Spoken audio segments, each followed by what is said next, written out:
once again mga YouTubers or mga estudyante at kung sino man nanonood ng channel na to, ito na naman ang inyong Tito-riAL for another edition of my tutorial series on PERT-CPM. Now, this time, I will be discussing about the time series on PERT-CPM.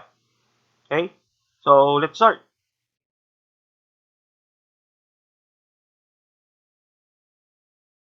Now, on the first three parts of the video, nag-discuss na natin yan.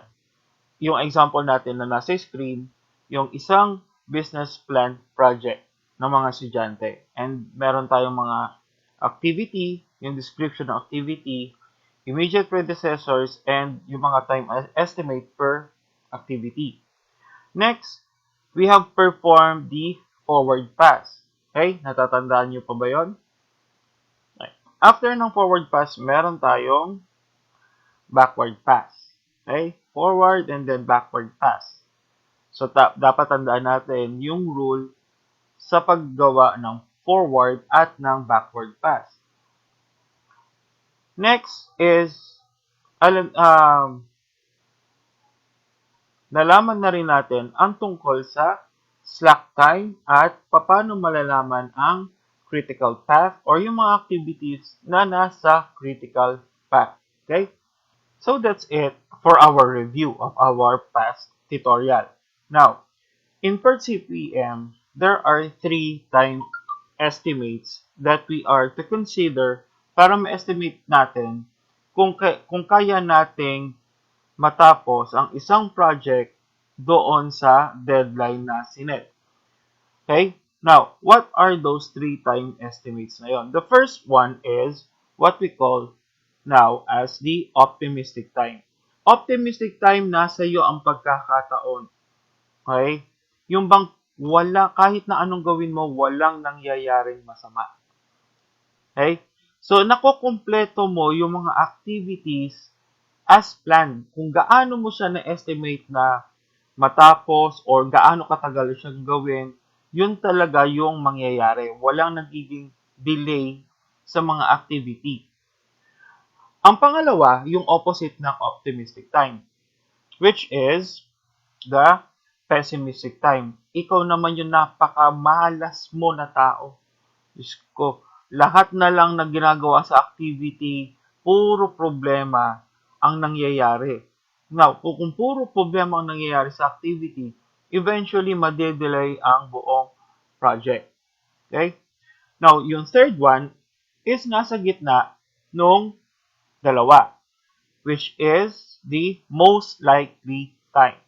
Okay? Pag sinabi natin most likely time, ito yung more realistic estimate ng duration ng project natin.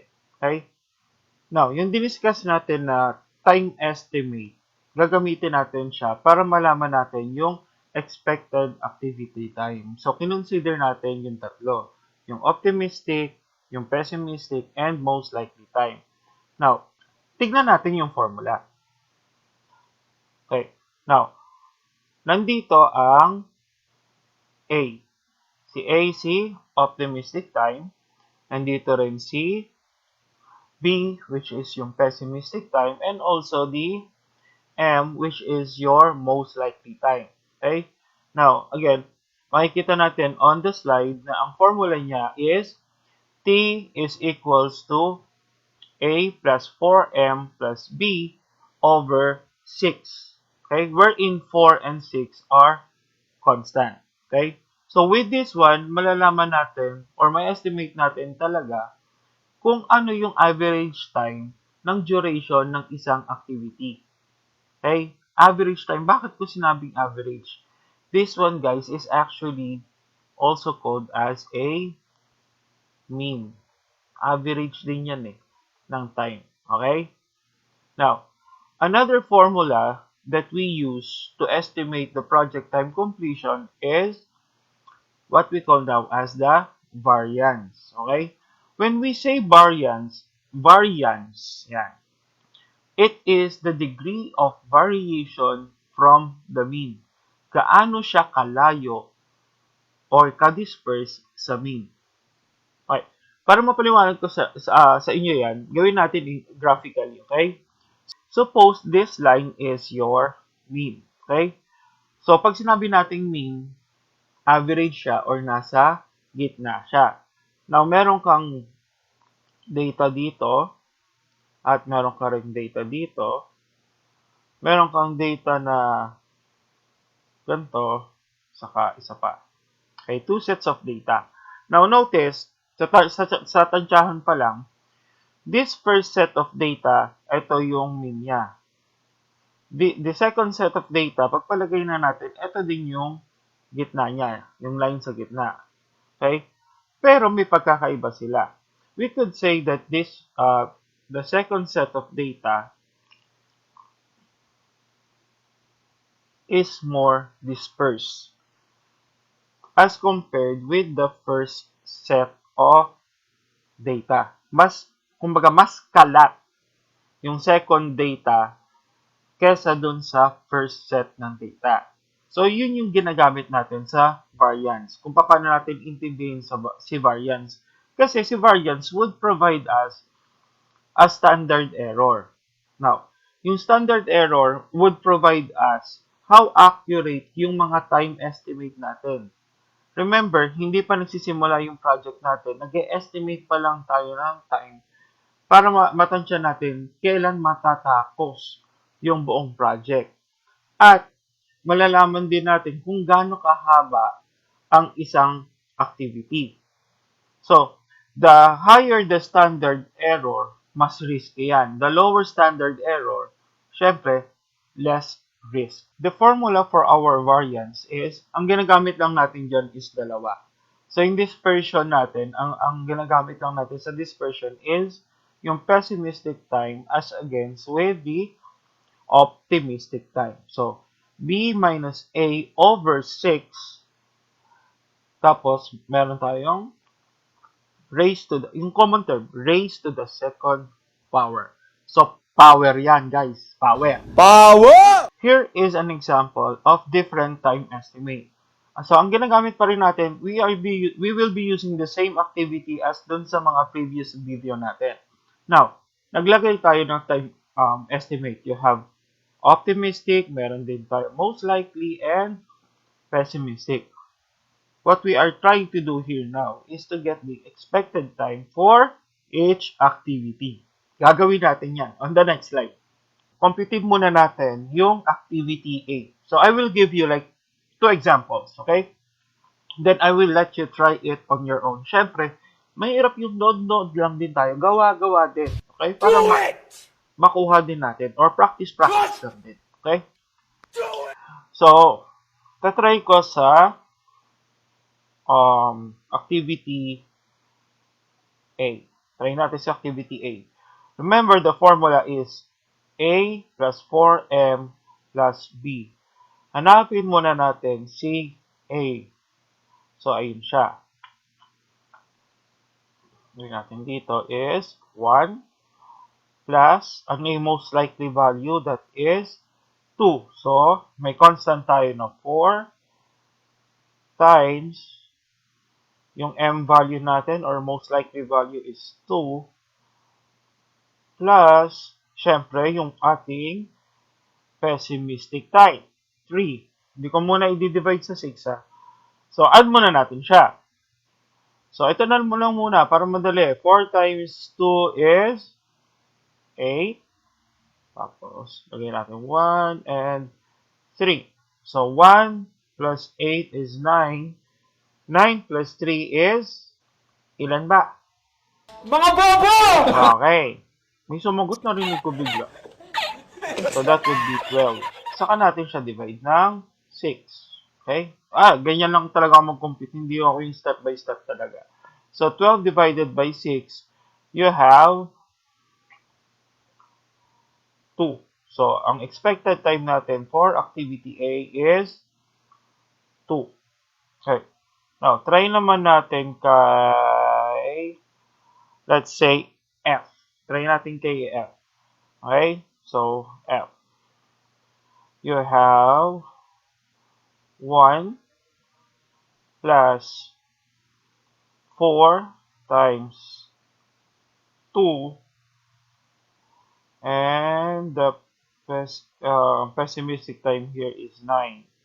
Okay? So you have 8 plus 1 and then plus 9. So 9 plus 9, and ako magsulat na, equals 18 divided by 6 is 3. So you have here 3. Okay? So, ayan na yung sagot after natin makompute. So, you have all of the expected time here. Expected time per activity. Now, gaano katagal ang isang buong project?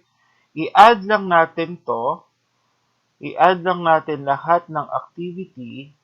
So, parang summation yan. You have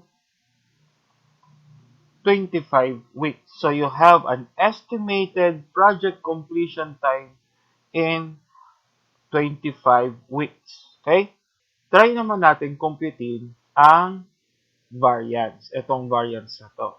So again guys, watch your screen as I try to solve yung variance. Okay? Hindi siya ganon kahirap i-solve. Okay? Papakita ko sa inyo yung style ko. Okay. Suppose that I will be solving activity D. Now, ano ang pessimistic time niya? Ang pessimistic time ni D ay, you have there 6. Okay? Minus yung optimistic time ni D na 2. Okay? So, 6 minus 2 is equals, ilan? 6 minus 2 is equals 4. Right? Then, raise to the second power. So, 4 times 4 is equals to 16. Okay? Yung denominator na 6, automatic yan. Second power din yan. So, magkakaroon ka ng 36. Okay? Bakit naging second power din yan, sir? Ganito yan. Check nyo dito yung formula, ha? Explain ko dito sa side na to. Yung formula natin na B minus A, pinarenthesis ko yan, meaning siya yung unang isa-solve, over 6. Remember, meron ka pang ganyan, tapos second power. So, ang ginagawa dyan is, so solve mo muna tong side na to, raise to the second power, and then kunin mo yung, distribute mo din yung second power sa 6. Okay? So, ang mangyayari niyan is 16 divided by 36. Okay? So, lagay natin dito sa tapat ng D, 16 divided by 36. Okay? Susundan pa. Sir, pwede pa isolve yan na. Di ba? Pwede pa nga isolve. Kaso nga lang, hayaan ko muna na ganyan yan. Okay? Next natin isosolve is yung, try natin yung activity E.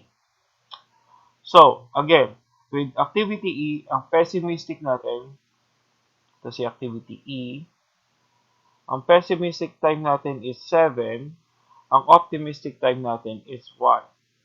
So, 7 minus 1 is 6, and then squared. So, magkakaroon tayo ng 36, right? So, mayroon ka ng 36 dito over 36. Bakit naging 36 din? Remember guys, na sa formula natin, constant natin is 6. Since i-square mo yan, di ang gawin mo na lang, pag sinusolve mo yan, lahat yan, may 36 dito. Yan. Yung 36 yan, pag sinolve nyo.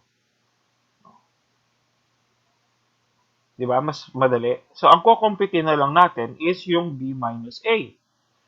O, halimbawa sa A, B minus A is 3 minus 1 is 2.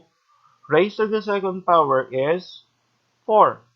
So, napakagaling mo na ngayon yan. Kaya mo na computing by your head, di ba? 4 over 36.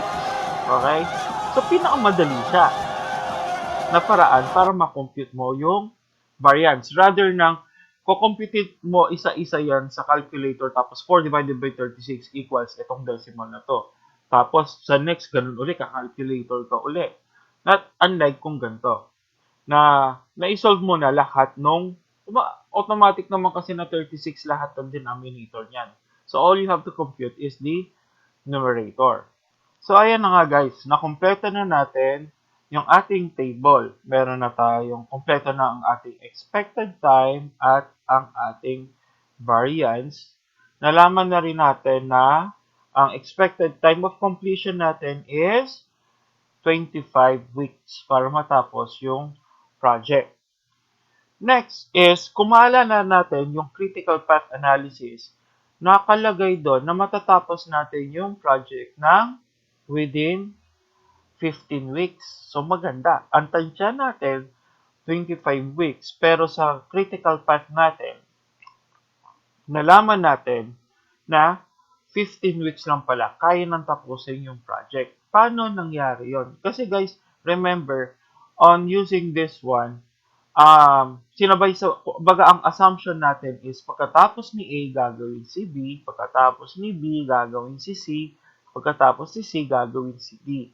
Hindi katulad dun sa network natin, yung mga activity, may mga activity na pwedeng gawin ng sabay.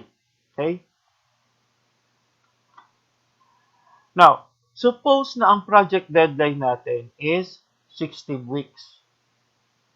So, remember, ang tansya natin, using this table, 25 weeks daw matatapos. Pero using the PERT-CPM table, matatapos daw natin na 15 weeks. What if kung sinabi ni ma'am at ni sir sa school, ang deadline ng business plan nyo is 16 weeks? Okay ka pa. Kasi, earlier, based on our network, earlier ka pa nga matatapos, 15 weeks. Now, the next question now is, ano yung probability na talagang matatapos mo yung project on the deadline or before the deadline? So, importante yan. Kailangan natin matansya. Ano ang probability na matatapos ko siya on or before the due date or the deadline? The probability of project completion. Tatansyahin ngayon natin. Ano ang probability, anong percent na matatapos ko siya ng deadline? Okay. We will use now the project variance. Okay? Project variance.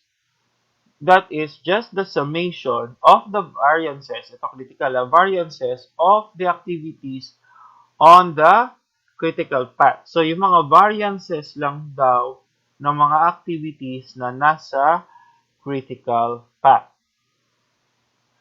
Example, ayan yung nakumpleto nating table. Now, this time, nilagyan ko na siya ng decimal. Okay? So, kailangan nyo i-review yung mga first video ko kasi doon malalaman yung critical path or paano nakuha yung critical path. Pero in this case, ang critical path natin is yung A, C, E, G, at ang H. Okay? Ang kailangan lang natin gawin ay i-add lahat ng variances ng mga activity na nasa critical path. Okay? So you have a project variance of 3.11. Now, ito challenge ko sa inyo. Dito kasi ginawa ko na ng decimal. Now, what if hindi ko muna siya ginawa ng decimal? Ang ginawa ko is niretain ko yung fraction. Okay? So, kunin natin. So, you have 4 plus 4 plus 36 plus 64 and then plus 4. I-add nyo yan. I-divide nyo ngayon sa 6. Mga Oh, bobo! sorry. I-divide nyo sa 36. Tingnan nyo kung ang lalabas din ay 3.11. So, mas madaling paraan. Next now, para malaman natin kung ano yung probability na makukomplete natin yung project on the deadline is we will look for the project standard deviation, which has the formula ng project variance or the square root of the project variance. Now, nakuha na natin yung project variance natin na 3.11. I-square root na lang natin yan.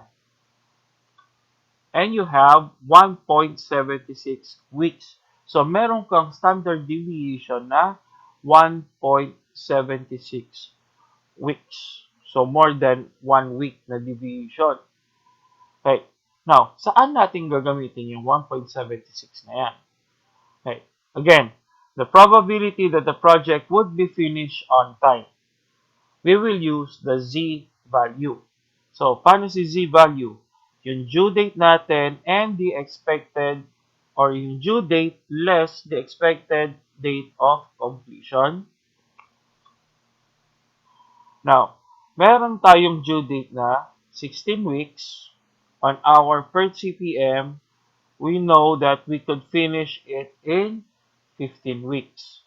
Tapos, kukunin natin yung project standard deviation natin. So, ang project standard deviation natin is 1.76 weeks. And then you will have a value of 0.57. But wait, there's more.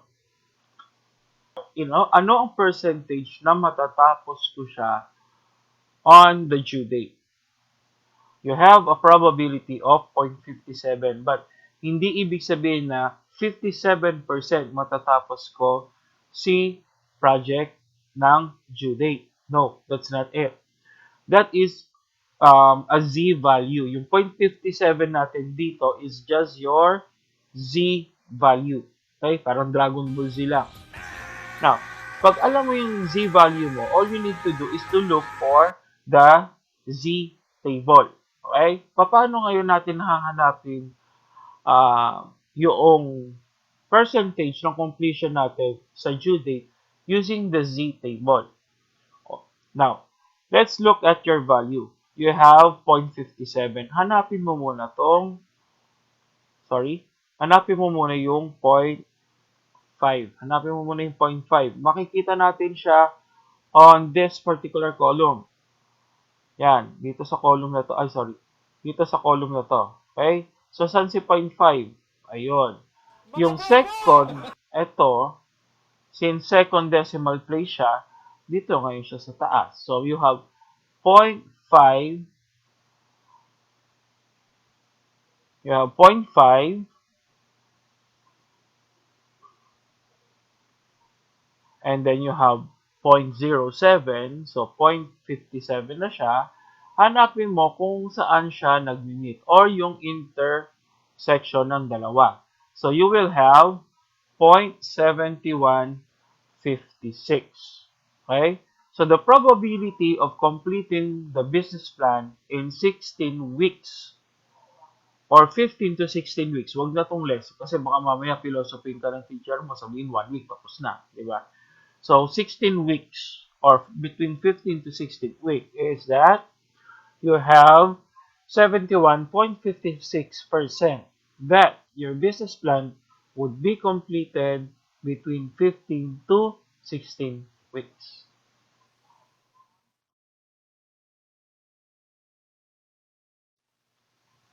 And that's it for another edition of on our PERT-CPM series, which talks about time estimate. Be sure to check out my next video, which will talk about project crashing. Okay? Again, guys, if you are satisfied on my tutorial, please like the video. Don't forget to share so that others will benefit. And also comment down below on my on this video, so that I could learn also from you on how to improve myself, or if you have any suggestion for a topic that I could be doing next time. Okay?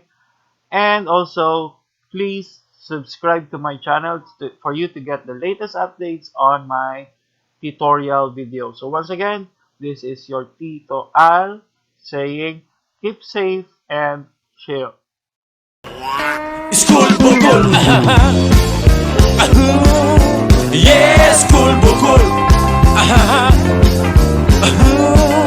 Yes, Iskul Bukol.